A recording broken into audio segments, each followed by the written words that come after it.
midstream of learning all the great progress we've had with broadband expansion, and I had two other speakers that did not get to complete their presentations the other day.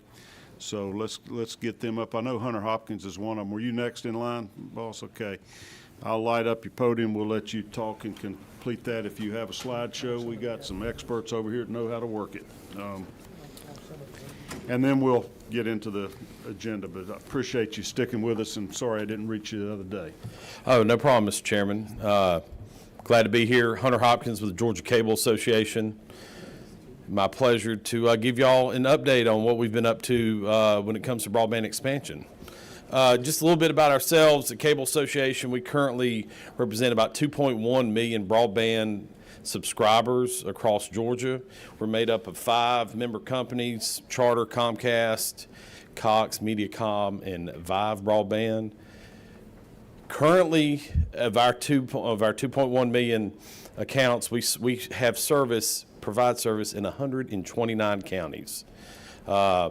So you can see that we've got much of the area, much of the population covered, but there's still not only within the counties that we already service, but also some of these other counties. There's, as you've learned from some of the previous presentations, there's a number of locations out there that are still unserved or are underserved from high-speed broadband.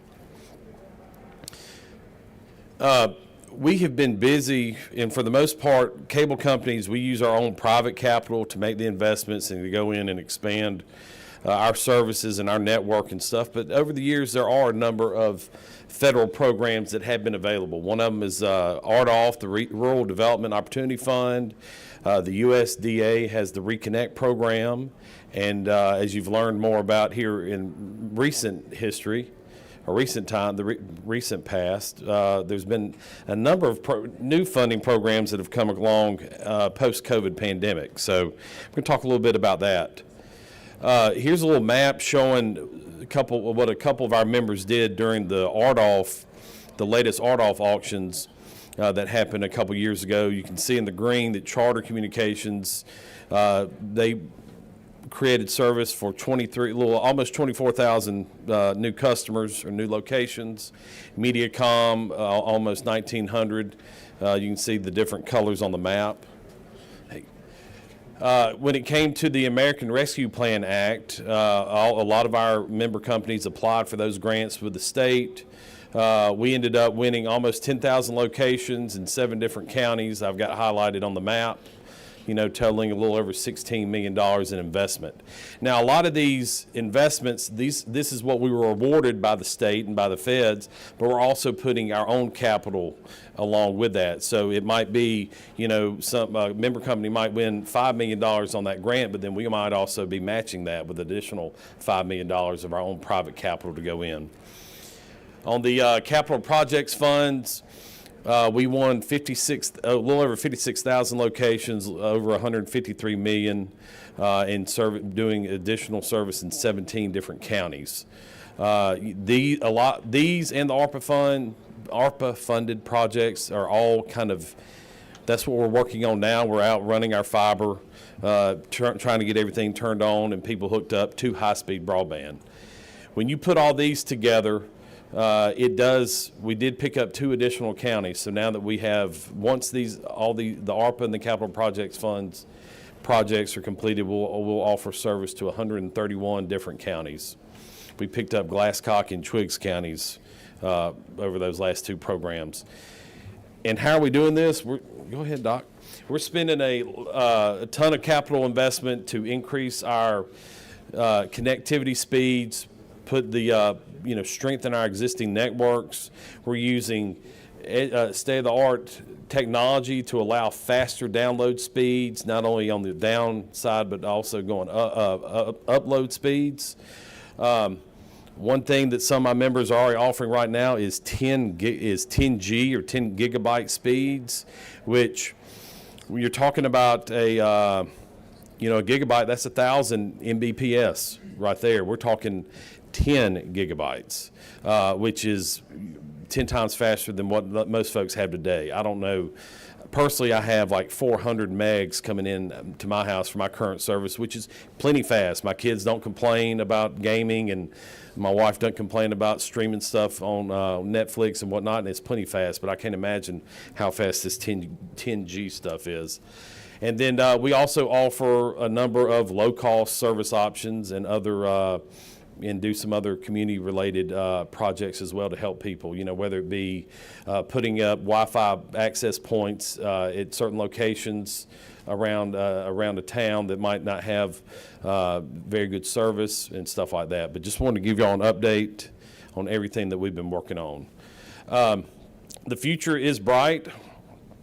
The federal funding definitely is helping us get out there and make these investments across the state, because all this federal funding is also focused on those areas out there that are lacking in the high-speed broadband. We're making significant investments into our cable networks, and the ultimate goal is just to connect every Georgian. And once they get connected, they can enjoy the benefits of all these services, whether it be telehealth, whether it be, online learning, some folks are into the virtual world, or the kids into the gaming, whatever they can. We just want to be able to offer everybody those opportunities across the state. And that is it. Do you know about what percentage of broadband customers the cable industry is serving out of the total in the state? I do not. I know. It said 2 million customers. We got 11 million people, so I was wondering. That's where those numbers get skewed a little bit, Chairman, is the fact that, that one location, say 2 million, should I say 2 million accounts? Okay. That might be my house, but that's 5 people in my house. That's kind of what skews it. It also might be one business that has a fiber line coming into it, but they might have 200 employees. It's just, it's hard to say. We don't, all the internet service providers that work in this arena, we all talk and we're all friendly, but, when it comes to sharing how many subscribers they have, my members aren't sharing it with one another and stuff like that, so. Okay. Any other committee members have questions? Senator, again, you're recognized for a question. Only thing I'm asking is, when the heck am I going to get high-speed internet? Now, you talk about, 10 gig, and I'm thinking, if I got 10 megabyte, I'm happy. Said, I can't get that. We're working on it, Senator Ginn. I know we've had numerous conversations, Talk, what they call that. Thank you, Mr. Chairman. Got to pay to play. You got mail? Senator Albers, you got a question? No. We'll be thinking of one. You're next. Senator Summers. Ms. Hopkins, 2 questions, Mr. Chairman, if you don't mind. Thank you, Mr. Go Chairman. right ahead. Is most of your stuff fiber with the cable companies, or is it on poles, or is it in-ground fiber? Just curious percentage of what you got. Is it cable or fiber or in the ground, et cetera? All the new stuff, everything that we're putting out new is all fiber. A lot of our existing network is a mixture of coaxial, cable, and fiber. The fortunate thing is the coaxial can carry quite a hefty bandwidth. The fiber is a much higher bandwidth, higher speeds. But all the new stuff that we're putting in is fiber. Now, when it comes to above ground or underground, a lot of that just depends on a number of different factors.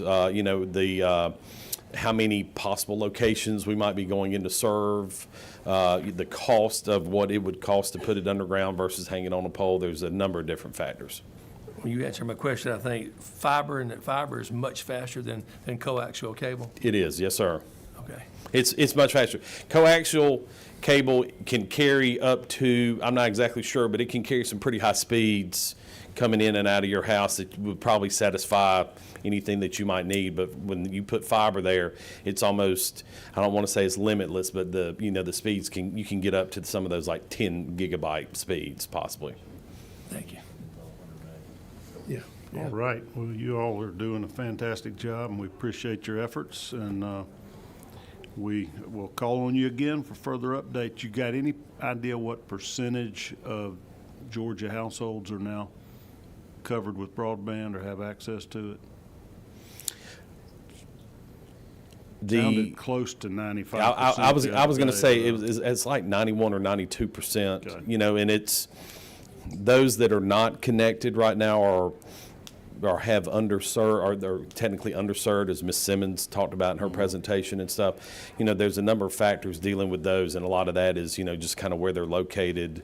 You know, somebody that might be, you know, you've got the lines on the road, but their driveway might be a mile long or back in the woods or somewhere like that. So, but, you know, we're in the 90s, but they're still, you know, in a population of the size of the state, that's still a lot of people, that last, you know, 5 to 10%. All right.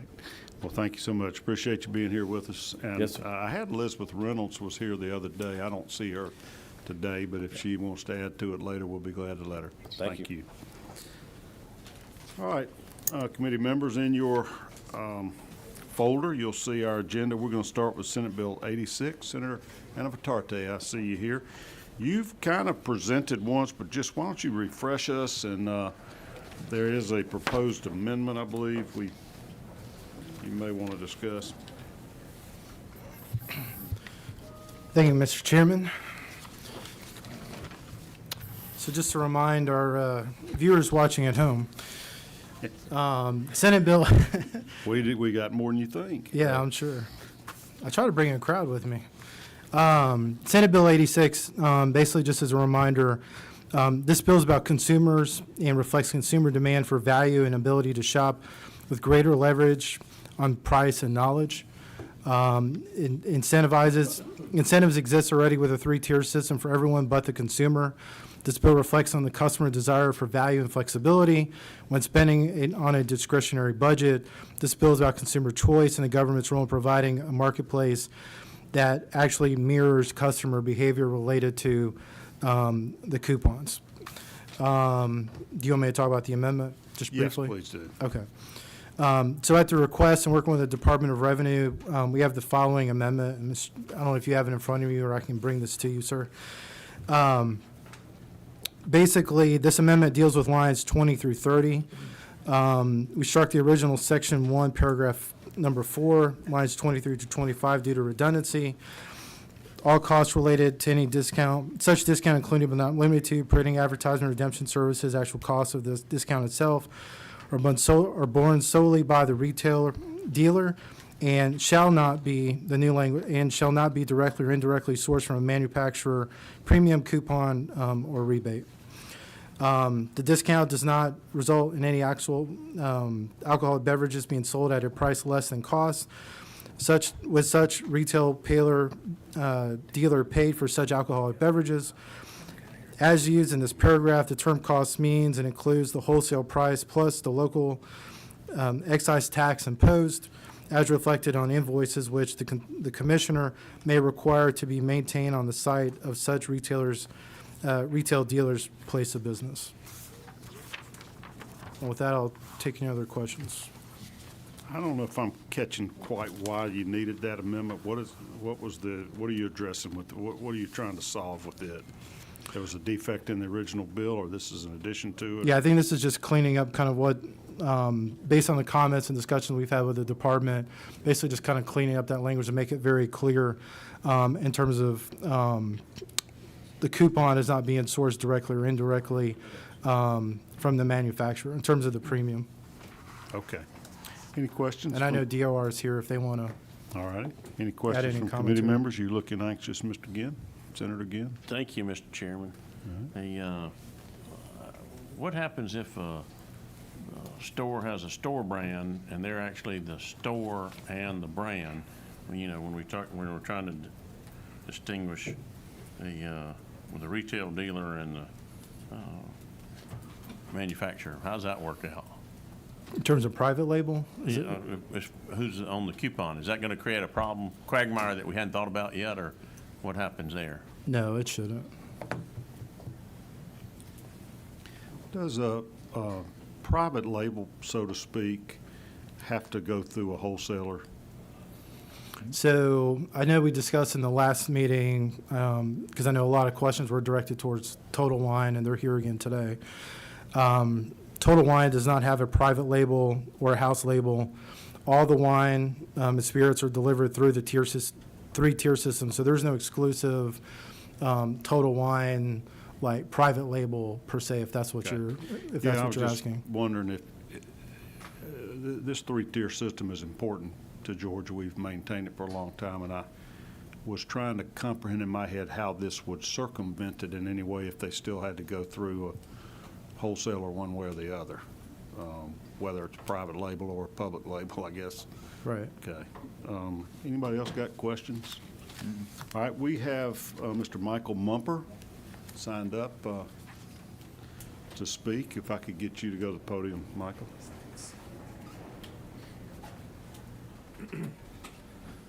Thank you, Chairman. Thank you, Senators. Michael Mumper with Georgia Alcohol Prevention Alliance. GAPA, as we're known, is a nonprofit organization with virtually no budget. We're here just in the interest of public health and public safety. We're not prohibitionist. We just really do not want to further expand access to alcohol beyond what it already is. I'm only going to make 4 points today very quickly. One is alcohol is a unique consumer product. 2 is because it's so unique, it has a deep impact on public health and public safety. 3rd, that there are economic costs that are considerable that we should take into consideration. And 4thly, price matters. So again, first, alcohol is a unique product. That's why it's in regulated industries, because it is impairing. Anyone who's had 2 or 3 drinks knows that it can impair one's judgment on the road, in the workplace, in the home. Secondly, well, on that same note, it also is addictive. So not everyone who drinks a lot will become an alcoholic, but it does happen, and it has devastating impacts. And thirdly, alcohol creates chronic disease. It's a leading cause of cancer and cirrhosis and many other heart diseases. Because of these, it leads me to number 2, the public health and public safety impact of alcohol that we should consider when we're talking about increasing access. 178,000 people in the U.S. die each year alcohol-related. 178,000. I mean, if we know what the opioid epidemic is, those numbers are around 100,000. So alcohol is much higher than that, and it's actually rising very quickly. 5,200 of those are Georgians. So these are Georgians who are losing their lives, an average of 25 years of life lost each time someone dies of an alcohol-related disease. Thirdly, the economic impact. These early deaths, workplace productivity, healthcare expenses, criminal justice costs, motor vehicle crashes cost Georgia $6.9 billion a year. That's an average of $2.12 per drink. So every time we're giving someone the ability to afford an extra drink, that's $2.12 of public cost that pays for that. And this includes, 72% of that $6.9 billion is workplace productivity. So for a state that prides itself in being a great place to do business, I think we should pay attention to our impacts on workplace productivity. And then fourthly, lastly, price matters. If you have in your folder the attachment, so much scientific study has been done on alcohol. The number one way to decrease alcohol harms is to raise prices. I'm not here to increase the tax of alcohol, but coupons do the opposite. They lower the price. So if we're talking about the number of impacts and deaths of alcohol rising, things that lower the price are going to contribute further to that public health and public safety impact. For that reason, we can hold back on this, put some restraints on this by opposing SB 86. Thank you so much. Any questions? Thank you. Does anybody have a question? Okay. Thank you so much for spending the time to be with us today. I don't have anybody else signed up, but I have an awful lot of people in the room that I know are interested in this subject matter. Anybody else like to be heard on that? Just raise your hand and I'll call on you. All right. I think we've had a pretty thorough discussion of this issue both last year, a couple of meetings, and this is now our second meeting this year, so I believe everybody comprehends the subject matter. The part we haven't talked about much on this bill is it adjusts the number of tastings that liquor store can have in a year, up to, what is it, 52 now, Mr. Chairman? 100, goes to 104 now? Okay, we doubled it. All right. Okay, what's the pleasure of the committee? Got a motion to pass and a second, so now would be the appropriate time for the amendment. It's in your folder. We'll call that Amendment 1. Would you like to present that amendment, Senator? Again, you don't have to describe it, just offer it. 0072. All right. Second. Now we got the amendment. We'll deal with the amendment first. Any discussion on the amendment? All right, all in favor, raise your hand. And all opposed, same sign. And we got one no vote. All right, so now we're in a posture for any further discussion on consideration of LC 550425 as amended by Amendment 1. What's that code? What's the number on that? And that's AM 550072. Any discussion on the bill as amended? All right, all in favor, raise your hand. And any opposed? That is unanimous passage out of committee. Congratulations, Mr. Chairman, and I'm sure we'll see you in here again, as you're such a very active legislator. Thank you for being here.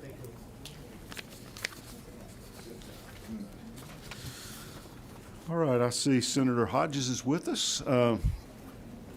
Mr. Chairman, you can either sit at the witness chair or the podium, wherever you're most comfortable, and we will deal with Senate Bill 131. Okay. Yeah, please.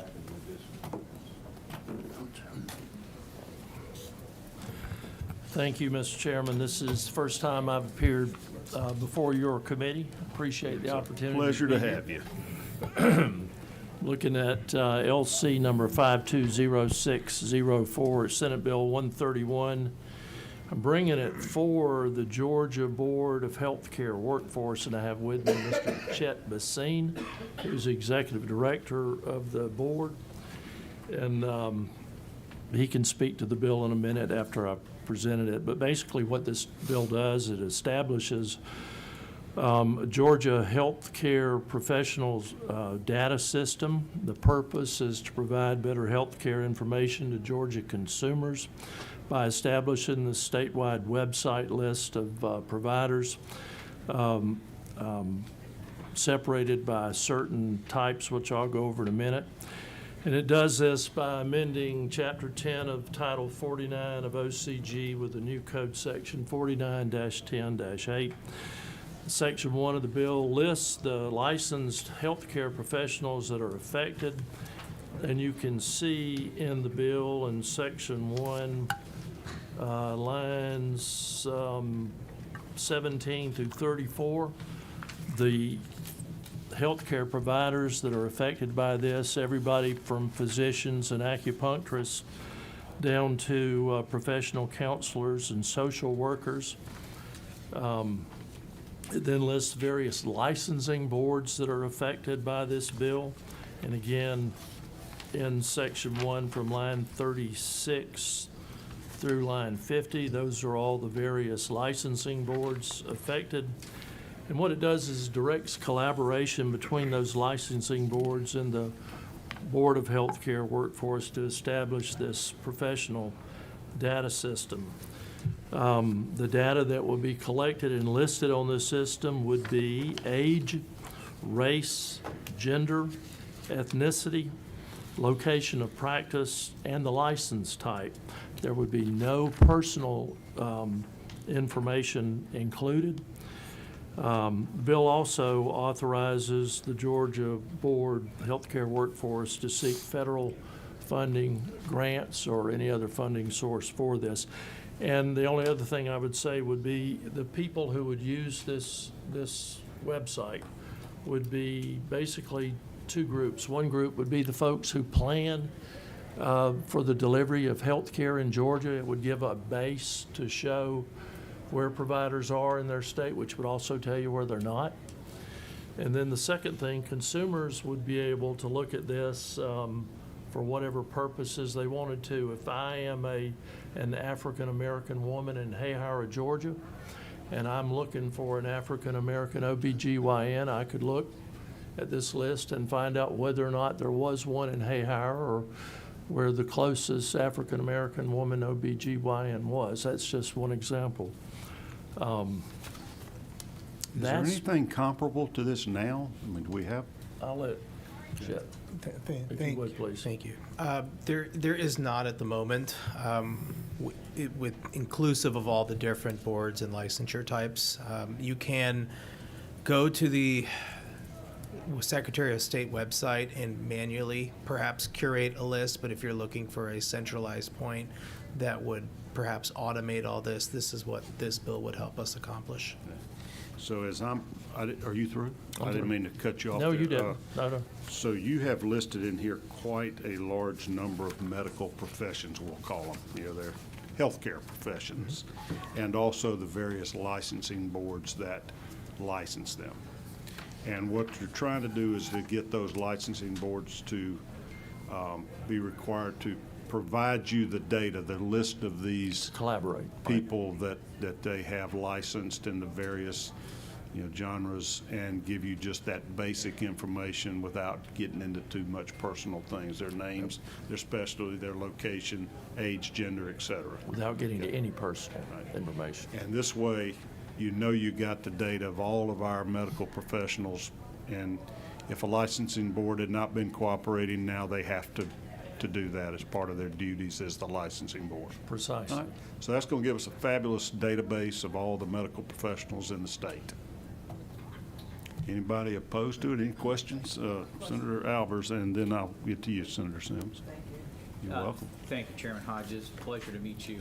Thank you for being here today. Just have a few questions for my own knowledge. How long has the Georgia Healthcare Professionals Workforce Board been in operation? We originated in the, I want to say the mid-1970s as the Georgia Joint Board of Family Practice, and then over the years, the name has morphed. I think about 10, I don't have it exactly memorized, and I apologize, Senator Albers, but eventually the board then morphed into, the name was the Georgia Board of Physician Workforce, and then most recently in 2019, I can tell you confidently that the name changed to the Georgia Board of Healthcare Workforce as the healthcare demands and complexities here in the state increased. The board's composure also changed. That's fair. It looks like the data would be de-identified when you start on line 68. Is that accurate, that we're not going to actually publish the name, we're going to publish basically a profile of that person? Precisely. Okay. And my next question is, in a world that Martin Luther King probably would have said we would judge people by their character, not the color of their skin, do we really need to continue to label people by their ethnicity in today's day and age, or are we trying to move past that? It's a very good question on your part, and if we go to Senator Hodges' example of consumers using it, there are consumers who might want to look for that variable, that race, where that might be something important in their search. And to your point, there might be others that might not be a consideration in the variables that they're looking for. So our intent behind this was to provide, a de-identified, easy to use and accessible way, at least through the consumer lens, for someone to obtain information, to get care where they're comfortable. And I do understand and appreciate what you're saying, but if we're ever going to get to the point in this world where none of that stuff matters, and it shouldn't matter, thank God we could maybe turn the page on that. Just seems like we keep putting people in silos and giving a chance to pick out of their silo as opposed to just knocking all of them down. Okay. Thank you. All right. Other questions from Senator Chairman Brass? Oh, I'm sorry. I had Senator Sims. Yeah, recognized first. That's okay. Thank you so very much, Mr. Chairman. And of course, to follow up on what you were saying, we've been asked to remove DEI from so many of our daily interactions and interworkings, but this puts us squarely back into it. How will this affect or impact the DEI mandates that we've received across the country? I don't know if this would or would not impact. I think it's a good question. What this attempts to do is put information in front of either consumers or perhaps industry groups that are attempting to do analysis. This is a data set that one would obtain and utilize for whatever their personal or professional needs are. This wouldn't be, this is not an ongoing set of curriculum or any sort of ongoing education, which, you know, sometimes that's where I think DEI does, where some of this gets crossed over, but this is purely just data at people's fingertips, and they can make their own assessment. We at the agency will not be utilizing this for DEI. We're just utilizing this to put data in the hands of the public. Mr. Chairman, may I follow up with another Certainly. question? Thank you for asking. Who wants this? Who's asking for it? So at the Georgia Board of Healthcare Workforce, we do get a lot of inquiries on data. I do think that individuals think we have a lot more than what we do. Everything we have at the moment is on our website. We publish everything through GDAC, Georgia Data and Analytics Commit. I think the C is Coalition. And our attempt really, as the state's arm for healthcare workforce, is to publish data that can be utilized by a variety of public uses in order for their intended, whatever outcome they're aiming for, whatever report, whatever information they're attempting to acquire. So if you go to our website today, you will see robust data on physicians, dentists, and we're actually working on optometrists right now, and we have dental hygienists. But that's really the tip of the iceberg. I mean, healthcare is a pretty broad area where, yes, people are accustomed to seeing doctors and nurses, but pharmacists and audiologists, chiropractors, acupuncturists, like there's a wide variety of healthcare licensures that help and aid and recover Georgians on a daily basis. And this would provide that data set for individuals to make whatever decisions they want. But that's really where it stops. We have the opinion at the agency that we are there to provide the fact, which is really the data, and the data originates from the licensing boards, and the end user is allowed to make their own interpretation. We don't publish any opinion. We, if you go to our website, you will see we publish fact, and then we stop there. Thank you, Mr. Chairman, but I'm really suspicious of this. I'm All right. very uncomfortable with it. Thank you, All Mr. right. Chairman. Well, that's good. That's why we vet these so thoroughly. Any other questions here? Senator Brass, I'm sorry. Nick? Thank you. So, I mean, I could see value in this.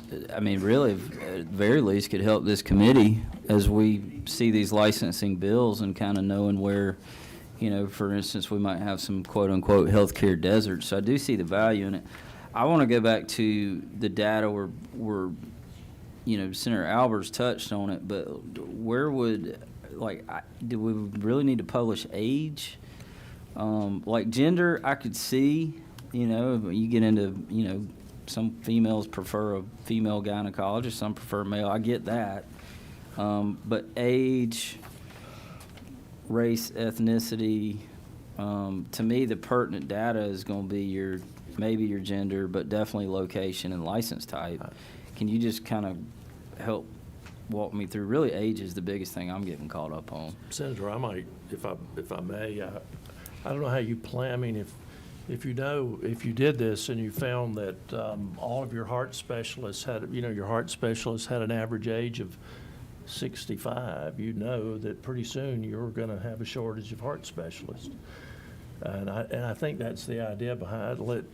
I don't want to speak for the Healthcare Workforce Board, but it's from an information standpoint, I think it helps you plan. But when you start talking about publicly making this data public, which is what we're doing, right? Then if you might have everybody start going to a younger, say, cardiologist, and then your older guys are going to be, I mean, really, that's age discrimination. Your older guys, people are going to want doctors that are going to be around for your lifetime. Well, there, Is my fear. Dr. Matt Brass's name would not be on here. Okay. But if you start getting into your rural counties, there may only be one cardiologist. You're going to know who that person is. So I mean, I do see value in what you're trying to do. I'm not quite as suspicious as my colleague over there. I could see value. There's some of this I don't see value in. My final question on your line 74, board shall be authorized to seek federal or other sources. Can you elaborate on or other services? Is that state, or sources, I'm sorry, other sources? Is that state funding? Are we strictly going to go federal and then look for grant opportunities? I mean, because this obviously is going to have a cost, right? And do we know that cost? So, if I could, great questions. If I could break it into a couple smaller questions. So the costs, we already engage in certain data extractions for certain licensing boards. And I'm sure y'all are aware, but all the boards at the Secretary of State are morphing over from one licensing platform into the goals, and it's in a cascading manner over the next year or so. What we can do, from what they've told me, is you could weave in this, well, it's really a data extraction, because they're already asking these questions. So there would just be a small build-out, and us at the agency, the way we already do certain data endeavors, we believe that we could probably weave this extraction into what we already do without it being a cost to the state, to your point. So that's cost. Age, let me address your age question. I want to make sure I get them all, and if I miss one, I apologize. Just please remind me. Looking at it from an end consumer perspective, Senator Hodges provided the example of the cardiac specialist. I don't view it as age discrimination. I view it as when you think about yourself, or if you're looking for care for a loved one, whether it be a parent or a child or whomever, people might have certain, I would call it, ideas in their mind of, hey, if I'm going to go get this care, because this is important, maybe I would be more comfortable here. Maybe it's somebody their age. Maybe it's somebody younger than them. Maybe it's, again, there's nothing of discrimination being listed here whatsoever. There's just a preference, and maybe this is a data point. And maybe for many it is not a data point, but for those who it is, at least they'd have the ability to make that decision for themselves. Okay. All right. Senator Harbison, you are recognized.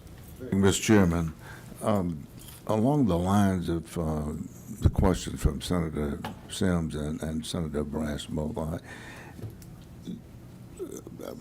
who is required? What do we do now that we don't have this information? How do we deal with whatever is?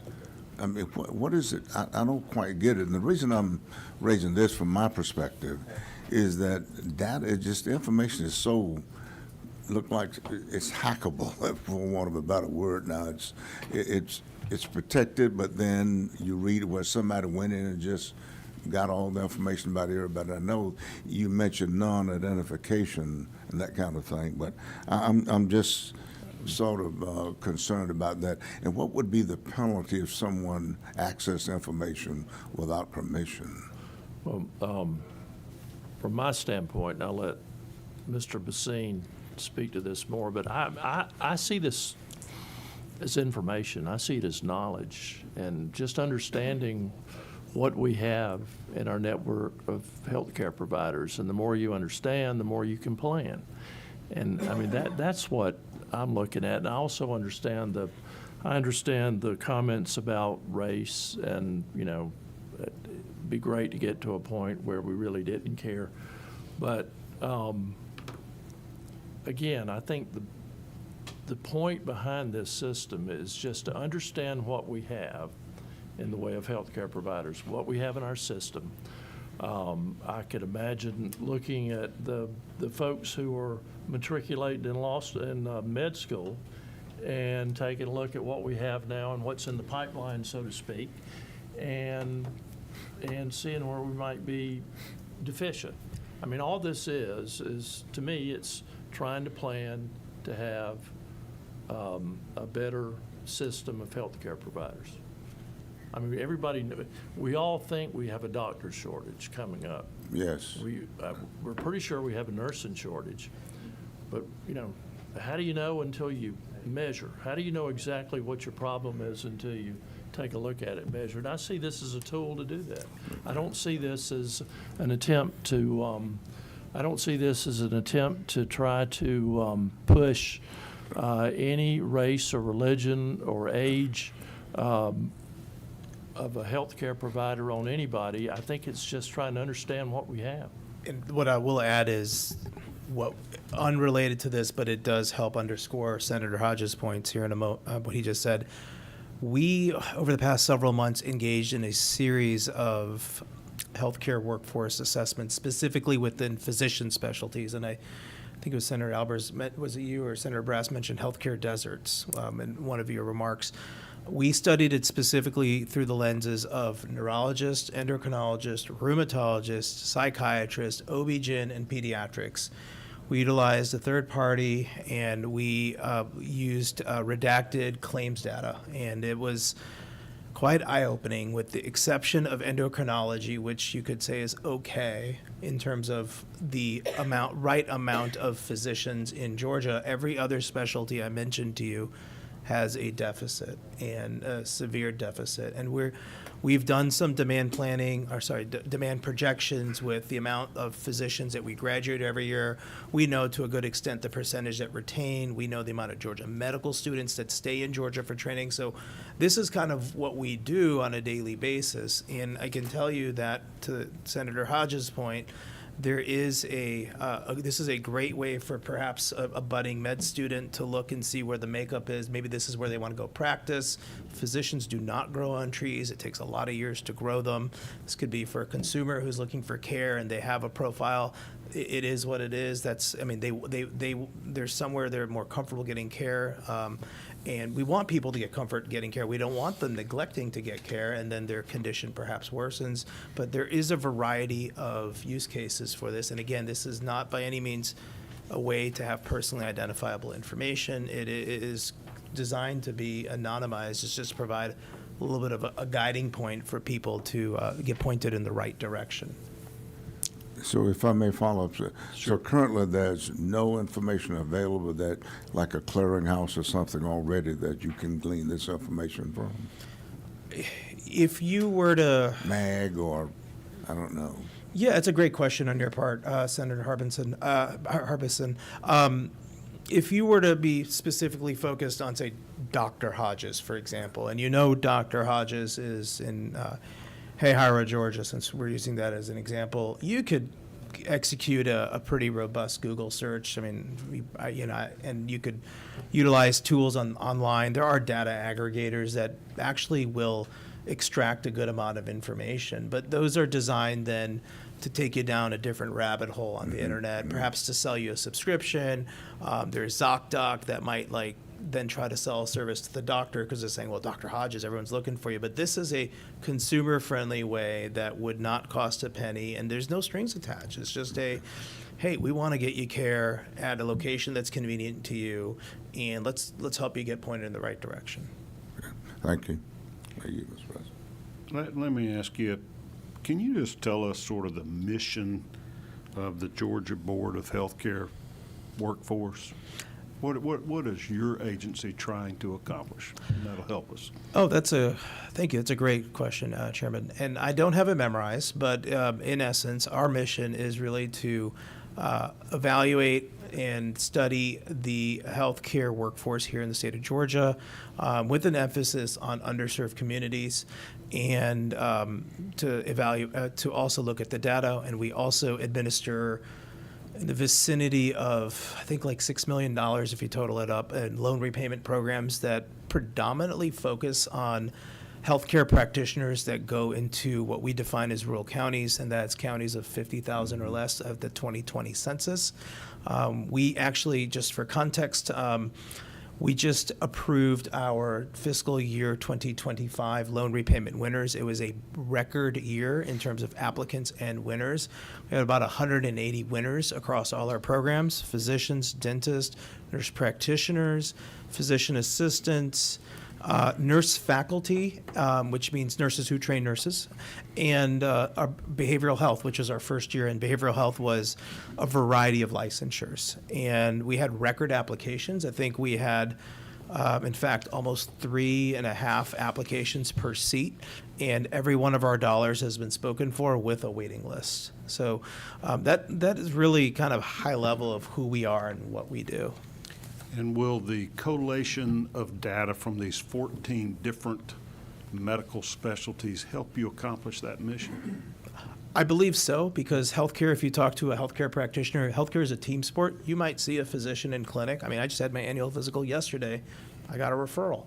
So, someone might get a referral to a physical therapist. You might get a referral to a dietitian. You might get a referral to an acupuncturist. I mean, it doesn't, everyone's unique. You need to get that care that's unique to you to get recovered, and that is between you and your, I guess in that situation, your physician. So I believe that this data set will aid Georgia in terms of getting that care. Senator Albers, you recognized for another question. Thank you. Senator Hodges, both of you, thank you for this. It makes perfect sense of what you're trying to do to me. You explaining the age component helped me understand Senator Brass's question of why we would be concerned if the average age was so old and we didn't have a pipeline filling them in. Gender makes perfect sense. I think Senator Brass mentioned about, a woman wanting to see a female gynecologist or OBGYN. That makes sense to me. Location and practice and license type, perfect sense to me. I do have serious concerns, though, with us trying to move past this in our society of having race and ethnicity, and I guess my question is, would you be willing to take it out and just leave the other parts in there, which I think really provide value to people, and let's move on in this world to someone we can truly fulfill what Dr. King's mission was? I'm going to punt that question to Mr. Basine for the simple reason that, this is he knows more than I do how effective this list would be in his planning process without that information. Thank you, Senator Hodges. I think, yes. So I think some information is better than no information. Yeah. So with that logic, that would be a great place to start. And I still think it would be helpful, and we would appreciate that consideration. And Senator Albers, I understand where you're coming from. I understand. And I understand where you want us to be as a society. All this does, I think, is tell us where we are. That's it. It just tells us where we are. Senator Brass, you recognized for question. Well, thank you, Mr. Chairman. The data, am I correct in saying the data is still there and you're collecting the data? Is at the point where you're making it public is where you could run into the issues is where I have a problem with. I got a problem with age, and you start getting into ethnicity, and I'm thinking kind of on a different level. I'm not concerned about discrimination within the industry. Is discrimination from patients that may not want to go.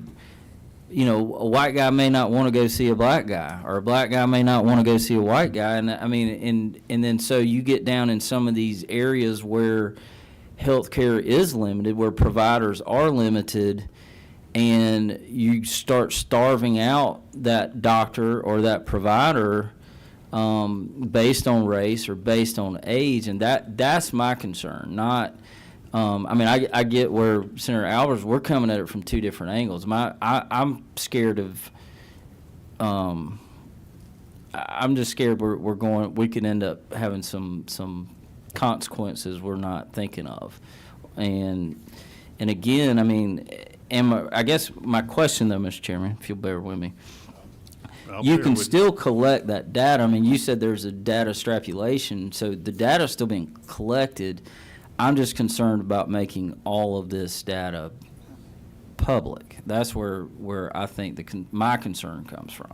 So, but am I correct in saying you're still collecting the data, so you still know, if you have an issue with age, folks aging out of a certain practice, or maybe, whatever. So is the data still being able to be collected, but not, if we took that out, it'd just be that part wouldn't be public. Is that right?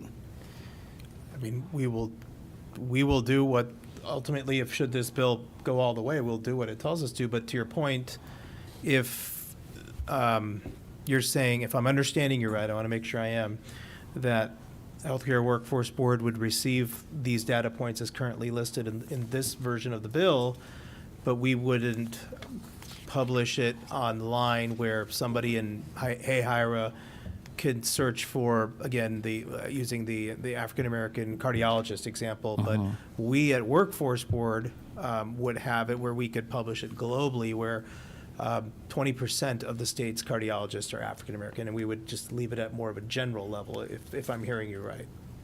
Is that what you're saying? I'm saying whatever's public. I mean, it just really, to me, just location of practice, license type, and maybe gender. And after that, it doesn't, it shows the public where you can go to get whatever care you need, but not based on any other factors, is my point.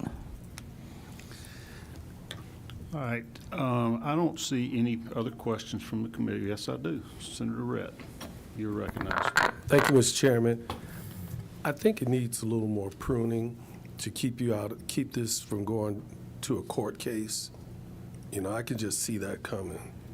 And I understand the intention, you collect it for data's sake, but when you publish it, I think that's what they're all trying to say. We need to go back to the drawing board and kind of prune it a little bit. So if I'm hearing you right, it's extracting the data or obtaining the data from the boards is okay, but publishing it is kind of the fork in the road? Yeah, when you start talking about ethnicity, race, gender, that's pretty much what seems to be the discussion. And I don't think it'll hurt to try and prune that part, but still have a directory of this person's cardiologist, this person's anesthesiast, But that's up for you to think about. Senator Lucas, you're recognized. Mr. Come a long Chairman. way, haven't we? We've got our African-American members of this committee wanting to. Well, let me say that. something to you. I'm for affirmative action. So you got it.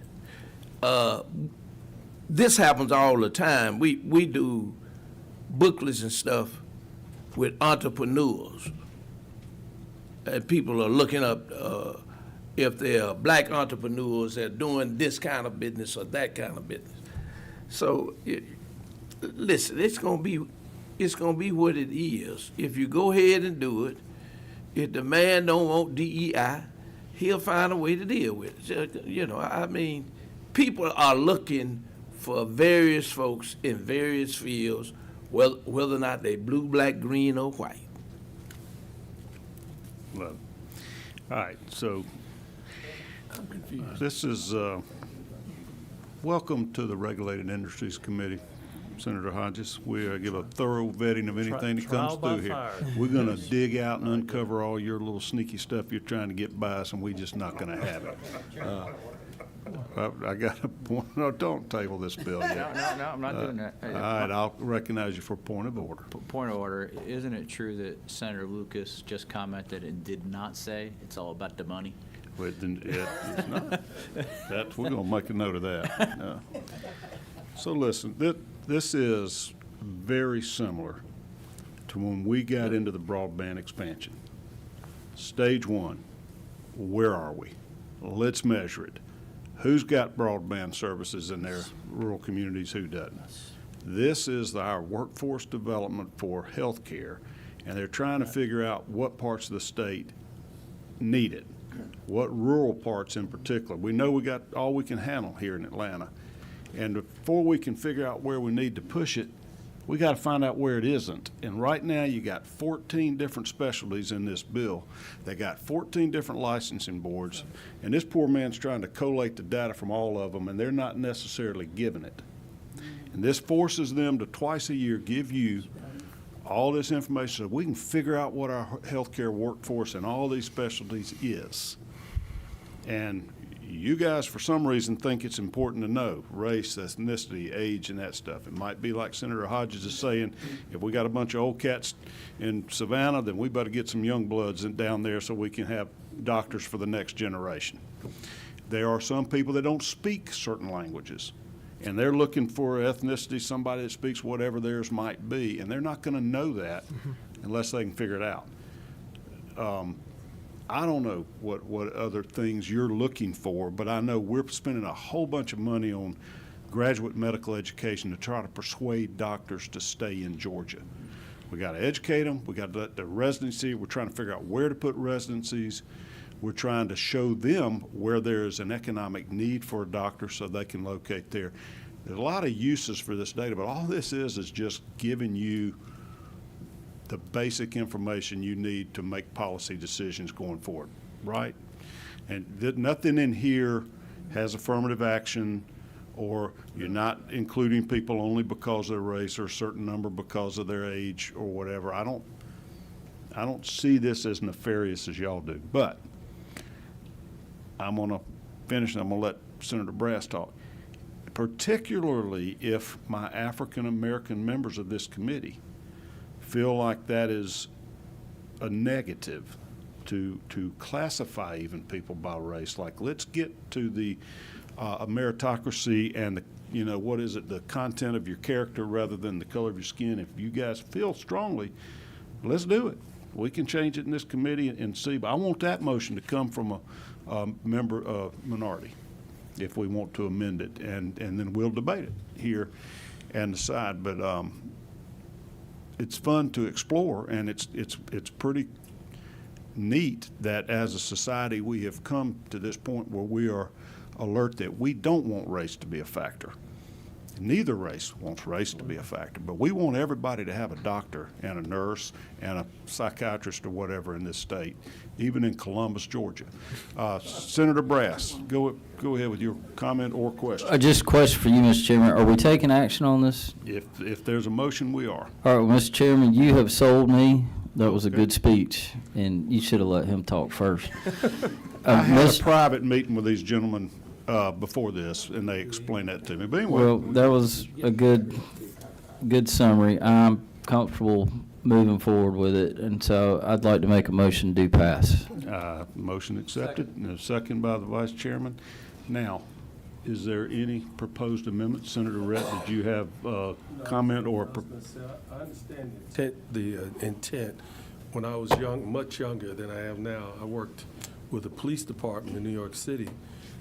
And when we sent certain policemen to certain communities, we did have to we had data that said, well, these people speak a certain language here, these people certain ethnic here. So we want to make sure that we have somebody who can, communicate and know the culture and all. But so I understand the intent. It's just that nowadays you got to always ask the question, well, what's going to happen with the data? Where is it going to end up at or utilized? So, everybody, today we all have that concern, and that's all I was going to say. Thank you. I understand the intent. Thank you, Senator. Yes, thank you, Mr. Chairman. I think somebody just brought up a minute ago, which is valid. It would be good to know if they speak other languages. That would actually be a valuable capture in this information, because if you speak Spanish or you speak any other language, you would need to know if that doctor does. Ethnicity means nothing. My best friend is Hispanic, and I speak a heck of a lot more Spanish than he does. So that doesn't mean anything. Whether they speak a foreign language or not, I would see deleting line 6971 and replacing it with, do you speak another language? And if so, what those languages are. That would be valuable to you. Because as the state continues to have a population that is growing, we have a large Korean population or just Asian population in general. We have a large Hispanic population. That would be valuable. Maybe you could add that to this for the short term, the language capabilities. All right, so we have a motion. We got a second. Does anybody have any amendment to propose to this splendid legislation? To add to it or subtract from it?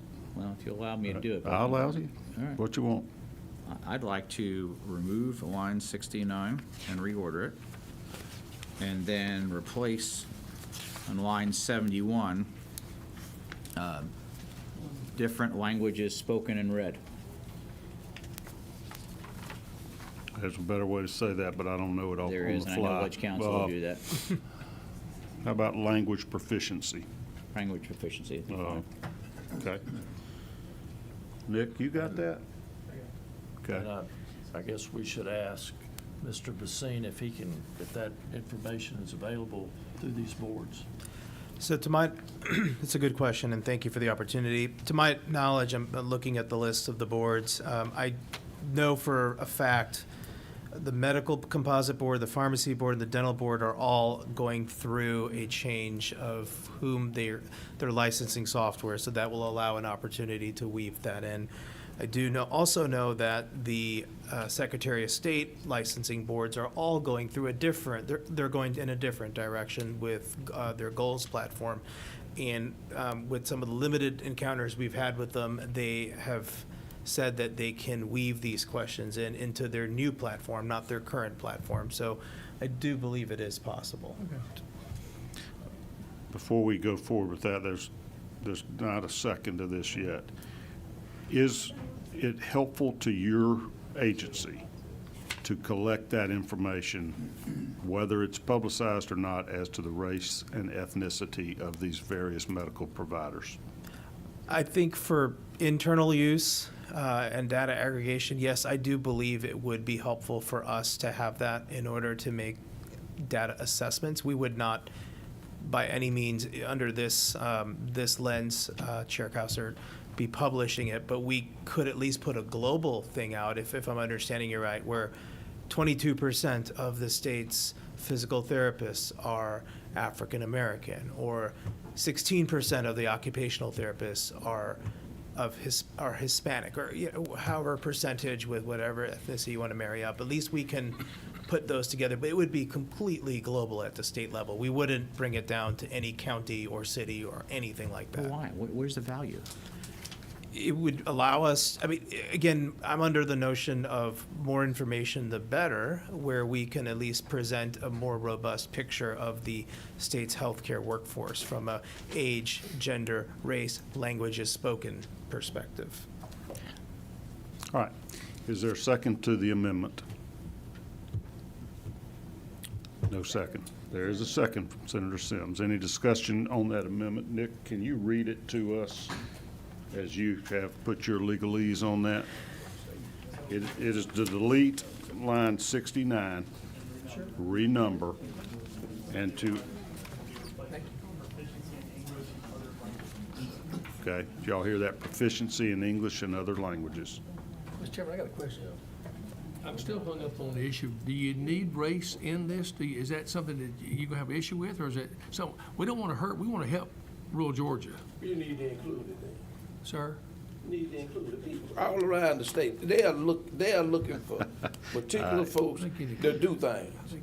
They put out what I call black pages to let everybody know who's in business that look like me.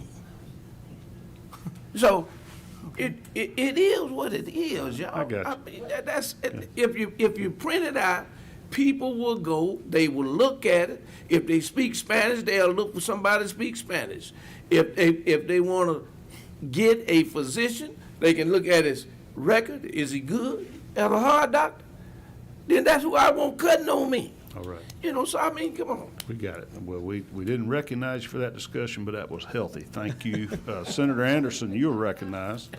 And this will be your first time speaking this year. So good to have you back. Hello.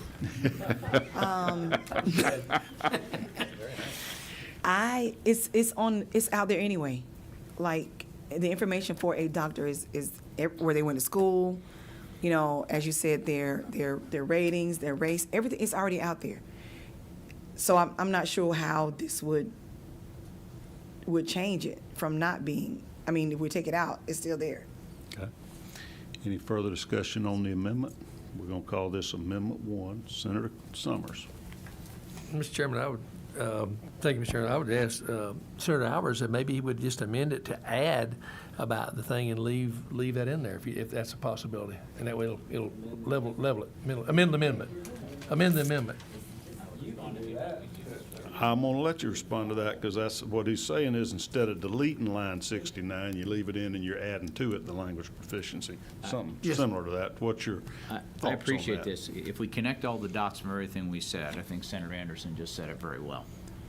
If I'm looking for a doctor, I'm eventually going to get to their website, their page, their hospital group, and I'm going to look them up, and I'm going to see their picture, I'm going to see where they went to medical school, and everything about them anyway. You're aggregating data to see where the state's going in general. So if we're starting to aggregate and divide things by race and ethnicity, we're doing it wrong to begin with. We need to move past that once and for all. It does not provide you any value. The only thing that provides you value right now that's not there is if they speak another language in order to serve the population that's there. But the color of somebody's skin and their ethnicity should not and never will determine that. You know what we call a doctor that's Indian background, from Scandinavia, from Georgia? Doctor. And that ought to be good enough in today's day and age. All right, we know where you stand, Eddie. We will not accept that as a friendly amendment. Let's vote on this amendment first. All in favor of Senator Albers' Amendment 1, raise your hand. It looks like, all right, it's unanimous. Now, any other proposed amendments? Do you got something you want to propose, or are you going to kind of worry about that later? I'll worry about it later. All right, that's a good choice. All right. Now, any further discussion on the bill as amended? Okay. Then we will vote on the motion do pass LC 520604 as amended by Amendment 1 in committee. Any discussion on that? All in favor, raise your hand. Just in time, Senator Ginn. Oh, yeah. You don't even know what you're voting on, brother. You better been watching, or you might have missed something here. Okay, what do we got? Okay, we got all, with this, y'all counting that page? Yes. All right, all opposed? We got one opposed. All right, you pass. Move on to the great Rules Committee Chairman over here, and he'll take care of you from this point forward. Thank you for your hard work. Sorry for you to have such a hard time, but it's healthy for us to learn. That's why I love this committee. Everybody's engaged, they've read it, they've studied it, and we freely speak our opinions. This is a fun committee. Well, you feel free to come watch anytime. You think that's fun? We're about to raise the dead next. Come on up, Senator Williams. Amen. Thank you for having me. Yeah, no, but I'll make.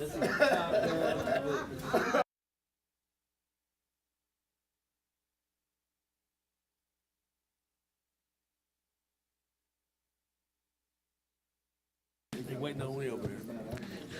I noticed that you were trembling so much that you were afraid to stand at the podium. You figured you better get a seat so you could hold on, right? Yes, sir. All right, we were going to recognize Senator Williams, the Undertaker.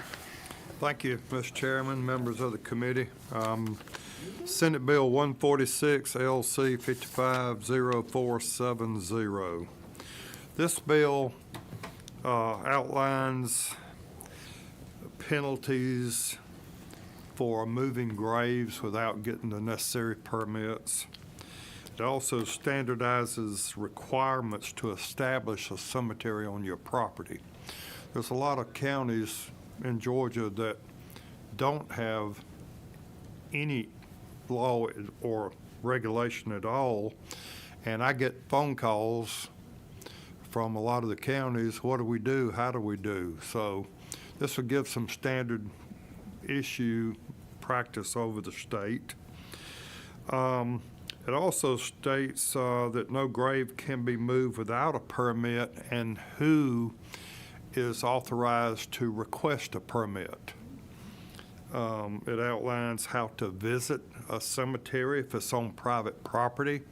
And if a new cemetery is established, it gives perpetual visits and how where it's laid out so it can be perpetually visited in the future. And it also defines an abandoned cemetery, what will constitute an abandoned cemetery. And your legislative counsel, Mr. Nick Tate, has worked with me on this, and I think it's a pretty thorough bill. It passed last year. It just got hung up over in the House, but it's pretty much the same bill. And it came about because a lady up in North Georgia just owns about 40 acres, and she decides that she doesn't want the cemetery on her property anymore. She couldn't go and get anyone to move the graves, so she hires someone to go move the headstones. So the decedents are still in the ground. She didn't move the bodies, she just moved the headstones. Had them carried to another cemetery about 16 miles away that has no connection to that cemetery. So there's legal action undergoing on that now, and will continue, but this is to protect the people that cannot speak up and protect themselves. So does state law address that kind of stuff? Surely we got some protections against. And I'm going to ask Nick if he can, some of it's just not clear, and it defines on page 18, line 419, the penalty for when someone does this kind of thing. But right now, it's just, I guess it's just not clear, and we had a sheriff up there and a district attorney. The sheriff wouldn't act, and the district attorney wouldn't act. And so that sheriff is no longer in office. He was defeated. And he's the one that showed up on election night to one of his employees' house, intoxicated, and got arrested and locked up. But yeah, he thank goodness he got beat. But this would, I hope, would give the GBI authorization, maybe with a state statute, more in concrete, that they can come in and carry this out. All right. When we read these bills from, the public might not see these, but anything that's underlined is new language. Yes, sir. So it looks like you're adding a number of provisions to state law to cover your concerns, which tells me we don't have them right now. Right. It's kind of amazing. You can disinter a body without violating the state law or having to need a permit or whatever. That actually happened in Macon, Georgia. A man and his wife were divorced, and they had a child that had died and was buried at a cemetery in Macon. After a few years, he decides he's going back to Kentucky, and he hires someone to disinter his son, place the vault on the back of his truck, along with the marker. He drives his truck to Kentucky and goes to a cemetery and wishes to inter his child in a cemetery. And the cemetery there asked him, "Where's your permit?" He said, "What permit?" He said, "Well, you got to have a permit to go with this." He didn't have a permit, so he goes and parks his truck at his house and puts a tarp over the back of it. Meantime, the child's mother goes to the cemetery, and someone has stolen her child's body and marker. And so this outlines more about who has the legal authorization to request a permit to disinter and to move a deceased person to. Senator Harbison, you're recognized for a Yes, question. thank you, Mr. Chairman. And what comes to mind, and I'm not sure if Senator Cowell was here at this time, but we had a pretty bad incident several years ago, way back when, I believe it was Walker County, when there was bodies strewn about, and we passed some legislation dealing with that. We had in this room, as a matter of fact, that I chaired, and people were really upset about it. But what I'm getting at is that at that time, I thought we passed legislation, but the chairman pointed out that this is new legislation. I just knew we had dealt with that at that particular time. What happened prior to Walker County, there was no laws regulating crematories. Anyone could just buy a crematory and cremate and go into the cremation business. And that's what that family did in Walker County. And they did it for Tennessee, Alabama, and in Georgia. And it was over 300 decedents that was there that had never been cremated like they were supposed to. They claimed that the crematory didn't operate, but which that found out to be false. It did operate. So, the State Board of Funeral Service in a lot of ways has been reactive rather than proactive. And whenever I heard about this happening up there in North Georgia, then it goes back to the old Gladstone, his quote, "Show me the manner in which a nation, city, or community cares for its dead, and I will measure with mathematical exactness the tender mercies of its people and their loyalty to high ideals." And I appreciate that. Dealt with crematory, and I Yes. didn't. Thank you. Thank you. Well, tell us a little bit about your profession, your business. What do you do when you're not over here for 40 days? Well, I work the other 320-something days, whatever it is, to make 365. But my father was in the funeral business. I started riding an ambulance with him when I was 14 years old. I was one of the first EMTs in the state of Georgia. My number was 1497. My father was 1496. That was in 1973 when I got that. Both my sons are in the funeral business with me. We have 3 funeral homes, 2 cemeteries, a crematory, and a monument business. We make it all. My daughter's an RN. She's an oncology nurse, and so she has that heart. And she also has a grandson, so I now have a great-grandson. Wow. Senator Williams, I ask you because those watching from home on the internet, it just demonstrates the value of having a citizen legislature where we have members from a variety of different professions that are able to understand some of the issues facing Georgians in a wide variety. We'd have probably never known about this if we didn't have you in this body. So it's very valuable, informative for us, for you to educate us in your world. Senator, again, you're recognized for a question. Thank you, Mr. Chairman. I'm unfortunate that I may have more questions than he has time to answer. When I look at, I've got a constituent that has one grave on his property and would like to have that removed. He tried to start looking at, okay, how to go through that. And it actually has to be a superior court action. The lawyers that he talked to, what he's got to have in order to make that.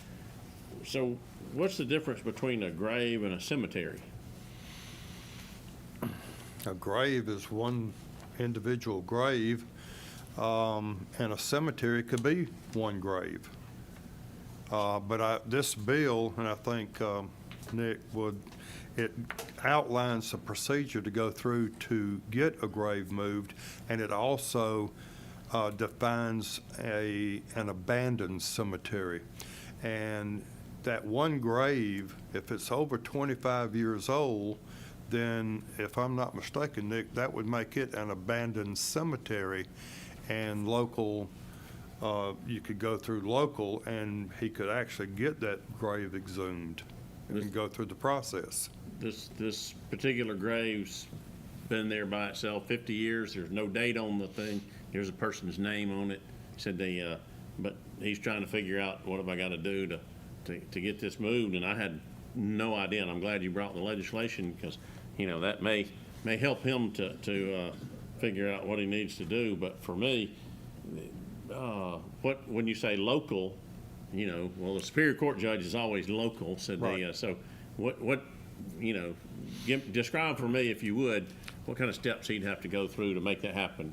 Well, what he could do, if he's got the name and he can try to figure out any kind of date, he could probably start tracing through Ancestry to see if he can find any ancestors of that person. Yeah, there's no date, and it's just a name on is all he's got. Yeah. He contacted a funeral director, he contacted a lawyer, he contacted the probate court, kind of was whistling Dixie. The probate court would issue the permit, but he could go in this at, Nick, what page does it? We've off the racial thing. You missed that conversation. We don't whistle Dixie anymore. I got that from Senator Albers. Not in this committee. Whistle Danny. 198. That defines an abandoned cemetery, line 198. No, that's for the abandoned cemetery. I'm sorry? It's 117. An abandoned cemetery would be on line 117.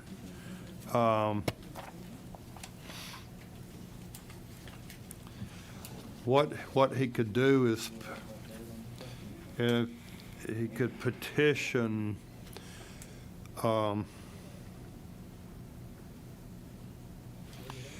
it says in which no interment, entombment, or inurnment of human remains has occurred for a period of not less than 25 years, so it would define it as an abandoned cemetery. If I was him, I would go to a Superior Court judge and talk to them and ask them to issue a permit to have that body, that grave, disinterred and moved to another cemetery, established cemetery, and have it interred there. And he would be responsible for the cost of it. one of the things that I understand, because, we did a little looking for him, said but I think if you're in a cemetery, and unfortunately, said they have too much experience with cemetery because of one of the cities I managed had a cemetery. Said but my understanding, within a cemetery, somebody can move without having to go through permits. They can move a body from one location to another without any issue. Right, So that's correct. But moving one from, just out in Never Land, or as one of our former colleagues would say, the hinterlands, to a cemetery would require some type of court action or permit or something along those lines. But after 25 years, that's something that can be done. Right. And if your bill passes, that I see you that's all in the underlined section, so that's a new section and would still allow for that to take place. Yes, sir. And Nick, if you think we need to add something in there to, we can always amend it if something else is needed. I just, it was very, very difficult to try to cipher through it, and Exactly. They still hadn't reached a conclusion on how to do it. You were right that you had more questions than we have time. Unfortunately, we're knocking on 6 o'clock, and there's a lot of receptions and other meetings going on, and we're going to have to probably call it a day today. Senator, this is interesting material to us. That's why I wanted to at least get us started delving into it. I'm going to have you back. I'm not sure exactly if it'll be Thursday or next Tuesday. And in the meantime, you and I and Nick can look at some of these things. And Senator, again, you're welcome to come meet with us to make sure your concerns are addressed. It's a good chance to revise some of this body of law. You're putting this in other code sections that deal with, funeral home business kind of. Yes, sir. And handling of burials and dead bodies and those types of things. So we'll get in a little bit more detail and answer those questions. And if you have anybody that you'd like to have speak, on your behalf, I'll give you advance warning to get them here. All right. Thank you, sir. Another reminder, our committee dinner is next Wednesday night. It's going to be at 6:30 at the 57th Fighter Group. And we will definitely be, I guess we're not in committee on Wednesdays. We'll be out in time to get over there. It's going to be a fine meal and a lot of good camaraderie. Look forward to all of you. Anybody wants to participate, 6:30? 6. Yeah, we'll send out the reminders of that. Anybody that wants to sponsor and participate, get in touch with Paige McKenna, my administrative assistant. Thank you, everybody, for attending. You're paying close attention, your great questions, and we are adjourned.